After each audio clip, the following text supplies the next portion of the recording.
నా పేరు శాసగిరిరావు అండి. అన్నగారు ఇప్పుడు కూటమి ప్రభుత్వం అధికారంలోకి వచ్చింది, చంద్రబాబు నాయుడు గారు ముఖ్యమంత్రి అయ్యారు. ఈ చంద్రబాబు నాయుడు గారి పరిపాలన ఏ రకంగా ఉంది? చంద్రబాబు నాయుడు గారి పరిపాలన ఎప్పుడు బాగానే ఉంటుంది. పరిపాలన అంటే ఆయన ఎప్పుడూ ఒకే విధంగానే ఉంటుంది. పరిపాలన అనేది మార్పు అనేది ఏమి ఉండదు.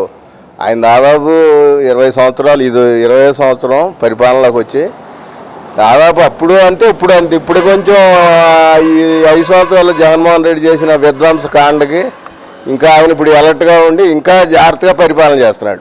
ఆయన మించిన పరిపాలన ఇప్పుడు ఎవడు ఉన్నాడు ఆంధ్రప్రదేశ్కి? రామారావు గారు, రాజశేఖర రెడ్డి, చంద్రబాబు నాయుడు. అన్నగారు ఇప్పుడు చంద్రబాబు నాయుడు మాట ఇచ్చిన ప్రకారంగా 4,000 రూపాయలు పెన్షన్లు ఇస్తామన్నారు. అయితే గత ప్రభుత్వంలో జగన్మోహన్ రెడ్డి 3,000 పెన్షన్ అని చెప్పి దశల వారికి 250 అలాగే ఇచ్చాడు. కానీ చంద్రబాబు నాయుడు అన్న మాట ప్రకారం అట్ ది సేమ్ టైం 4,000 రూపాయలు ఇచ్చారు. దీన్ని ఎలా చూడొచ్చు మనం? ఎలా చూస్తుంది? జగన్మోహన్ రెడ్డి గారు అసలు చేసిన అన్నీ ఇప్పుడు ఎవరైతే ఆయనకు ఓట్లు వేసారో వర్గాలు, ఎస్సీ కానీ, బీసీ కానీ, ఎస్టీ కానీ, మైనార్టీలు, అసలు వాళ్ళ మీదే దాడులు చేయించాడు. పెద్ద కులాల మీద ఎవరి మీద దాడులు చెప్పాలి ఆయన. వాళ్ళు కనీసం అంత దాడులు జరుగుతాడు, అంతమంది చచ్చిపోతుంటే ఏనాడన్నా పోలీస్ డిపార్ట్మెంట్ డీజీపీని కాకేసి లా అండ్ ఆర్డర్ ఏంటి అనేది పరిస్థితి ఎప్పుడన్నా సబ్మిట్ చేశాడు జగన్మోహన్ రెడ్డి? ఇవాళ జగన్మోహన్ రెడ్డి ఓడిపోవడానికి కారణం ఏంటంటే ఆయన స్వయం కృతం. ఎవరు ఎమ్మెల్యేలు కానీ, నాయకులు కానీ ఎవరు కూడా జగన్మోహన్ రెడ్డి వైఎస్ఆర్ పార్టీని ఎవరు ఏం చేయాలి? ఆయన పార్టీని ఆయనే నాశనం చేసుకున్నాడు. ఇప్పుడు చంద్రబాబు నాయుడు గారు ముఖ్యమంత్రి, డిప్యూటీ సీఎం పవన్ కళ్యాణ్ గారు, వీళ్ళిద్దరి కలయికతో అమరావతి రాజధాని నిర్మాణం కోసం 15,000 కోట్ల రూపాయల నిధులు తీసుకొచ్చారు. కేవలం నెల 15 రోజుల్లోనే.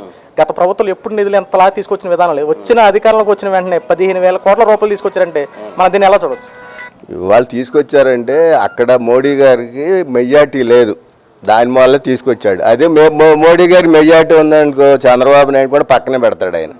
ఇవాళ మోడీ గారు అప్పుడు వాజ్పేయి గారి గవర్నమెంట్లో దాదాపు 37 పార్లమెంట్ సీట్లు ఉన్నాయి. ఇవాళ చంద్రబాబు నాయుడు గారు కొంచెం ఏది చేసినా వాజ్పేయి గారు ఆయన దొడ్లోకి వెళ్ళినా ఈయన ఫోన్ చేసేవాడు, ఎక్కడికి వెళ్ళినా. ఎందుకంటే అక్కడ ఈయన పార్లమెంట్ సభ్యుల మీద ఢిల్లీలో గవర్నమెంట్ ఆధారపడి ఉంది. ఇవాళ ఏంటంటే చంద్రబాబు నాయుడు గొప్పతనం కాదు, ప్రజలు మ్యాండేట్ ఇచ్చారు.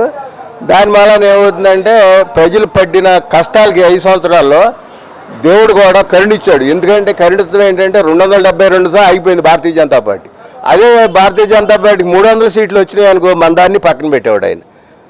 అదేంటంటే భగవంతుడు ఈ 5 సంవత్సరాలు మన యొక్క రాష్ట్రం మీద కరుణించి మోడీ గారిని అధికారం అంత మెజార్టీ రాకుండా ఆపేశాడు. గతంలో జగన్మోహన్ రెడ్డి ఏం చేశాడు?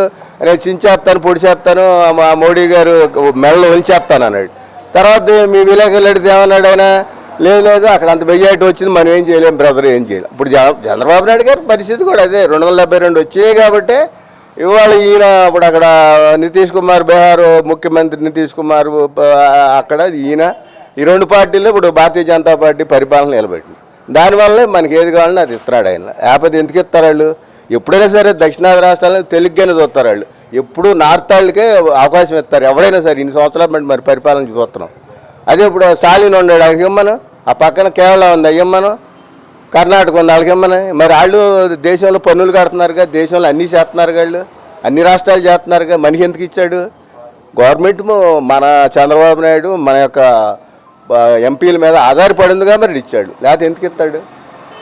ఇప్పుడు చంద్రబాబు నాయుడు 2 నెలలను ఎంత మంచి పరిపాలన అందిస్తే వైఎస్ జగన్మోహన్ రెడ్డి ఆంధ్ర రాష్ట్రం దౌర్జన్యాలు, అరాచకాలు విపరీతంగా పెరిగిపోయినాయి, శాంతి భద్రతలు కరువైపోయినని చెప్పి ఢిల్లీకి వెళ్ళి ధర్నాలు చేస్తా ఉన్నాడు. అంతేకాకుండా ఆంధ్ర రాష్ట్రం రాష్ట్రపతి పాలన తీసుకురావని చెప్పి కంకణం కట్టు. అసలు ఇది అంతా ఏంటంటారు? అసలు జగన్మోహన్ రెడ్డి ఒక సైకో అండి.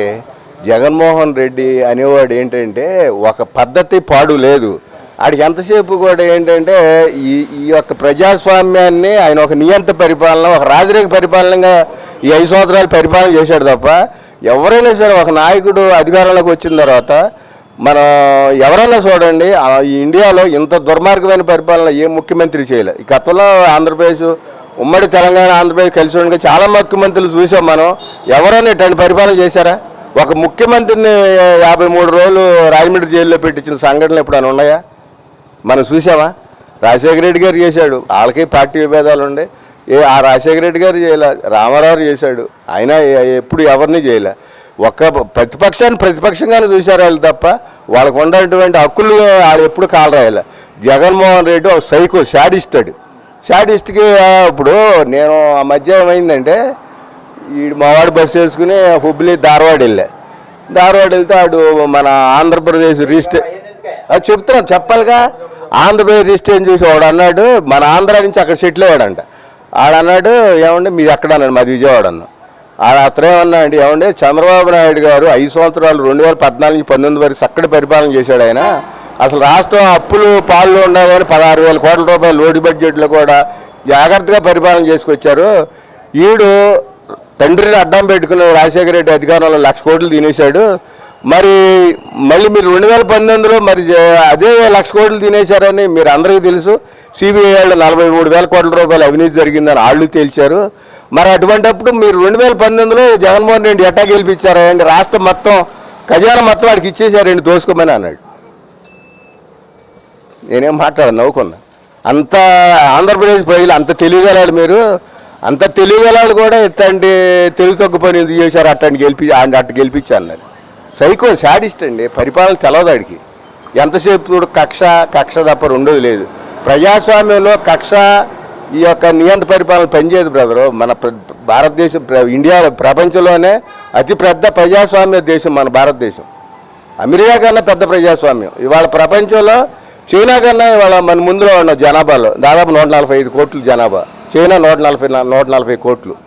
అలాంటి ప్రజాస్వామ్యంలో నియంత్ర పరిపాలన, నీ డిక్టేటర్ పరిపాలన, నీ రాజరిక పరిపాలన చెల్లుబాటు అవ్వ. ప్రజలేమైనా ఎరిపోకలే అంటే, ప్రజలేమైనా తెలివి తక్కువ వాళ్ళ. 5 సంవత్సరాలు నీకు పరిపాలన ఇచ్చింది, 5 సంవత్సరాలు ప్రజాస్వామ్యంగా పరిపాలన చేయి. అందరినీ కలుపు. వాళ్ళకి ఎవరినన్నా ఒక ప్రతిపక్ష నాయకుడిని ఒక మీటింగ్ పెట్టుకోవడం కానీ ఎవరన్నా ధర్నా చేస్తే సీకల్ లోన్ బారదింగ్తో నా పోటాడు అని గట్టిగా మాట్లాడితే అసలు ఏం లేదు, ఏదో సెక్షన్లో ఇరికెత్తావు లోన్ బారేది. ఇదా ఏంటంటే ప్రజలు మ్యాండేట్ చూశారు అవకాశం. మనం గట్టిగా మాట్లాడామనుకో రోడ్డు మీదకి వచ్చి ఏం చేస్తాడు శాడిస్టు. ఈ 2000 మనకు చూపించారు 2024లో అవకాశం వచ్చింది ప్రజలకి. ఈ దుర్మార్గం ఇంటికి పంపించాలన్నారు.